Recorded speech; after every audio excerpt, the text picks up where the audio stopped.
Season 8 is just around the corner and it's going to bring several changes and improvements to how bosses work, including their summoning, their looting, and general quality of life. My name is Liver, and in this video we're going to discuss these changes one by one so you can be well prepared to fight and face these bosses when Season 8 launches. Number 1. You can now instantly teleport into boss lairs instead of having to run there from town. This small change will make the boss farming a little bit more streamlined. Number 2. Summoning the bosses will be entirely free. You just enter the boss's lair, go to the summoning altar, click on it, and the boss will be summoned. There's no cost to this. The only exception is Supreme Belial, where you have to complete the seasonal questline in order to unlock Belial's lair. But otherwise, the summon of even Belial is entirely free. The purpose of this change is that you don't waste precious materials on summoning a boss that you can't kill. And this brings us to the third point. Number 3. In order to get loot from a boss that you killed, you have to spend a specific number of specific materials on a chest that appears once the boss is dead. So you have to spend these materials in order to get loot. This means that you only get loot if you spend the materials to open the chest. If there are players in your party who killed the boss with you but don't spend materials on opening the chest, then they won't get loot. Only the person who actually spends materials will get loot. The goal of this change is to prevent leeching, so even if somebody who doesn't have any materials joins your party, they won't be able to get loot without spending their own materials. The materials can still be traded, and the unique items can also be traded though. Let's talk about the cost of looting these bosses. The cost has been unified between the different tiers of bosses. This means that Tier 1 bosses require 12 of their specific material in order to open their hoard. What does this mean?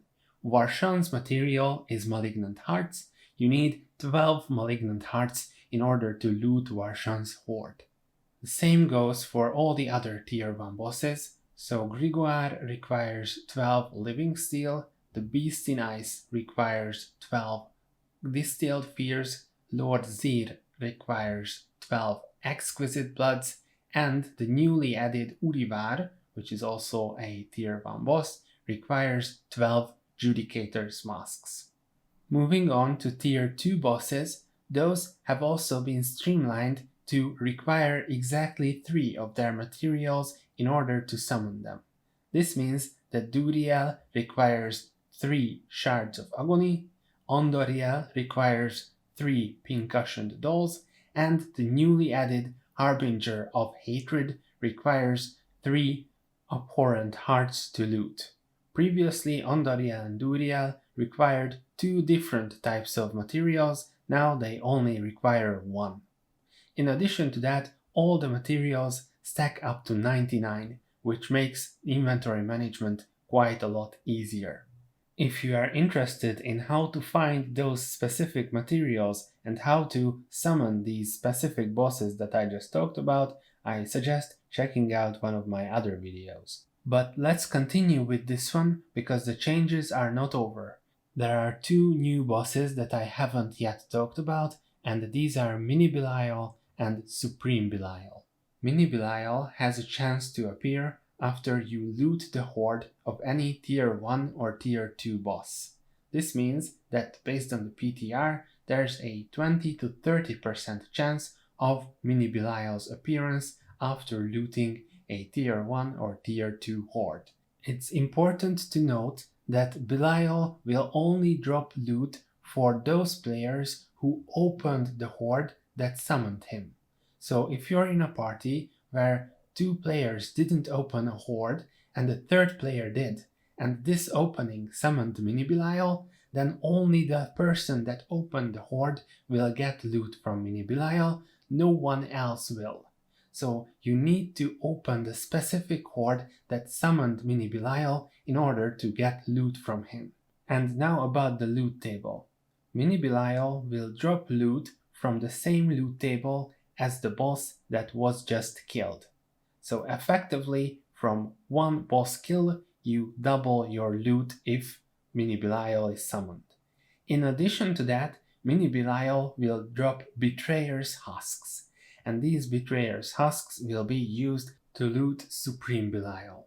Supreme Belial is the pinnacle boss of Season 8, and you need to progress the seasonal questline to a certain point in order to summon him. Once you did, you can summon him for free, and when you defeat him, you can open his hoard for 2 Betrayer's Husks. Once again, these husks drop from Mini Belial. When opening Supreme Belial's hoard, you can choose from which boss's loot table you want your loot to come from. This way you can target farm specific bosses. In addition to that, Supreme Belial is guaranteed to drop at least 2 ancestral unique items, and Supreme Belial has the highest chance in the game to drop mythic uniques. And these 2 things alone make Supreme Belial a very desirable target for farming. And that's it. These were the major changes made to bosses in Season 8. If you enjoyed the video, feel free to comment, like and subscribe. Otherwise, see you next time.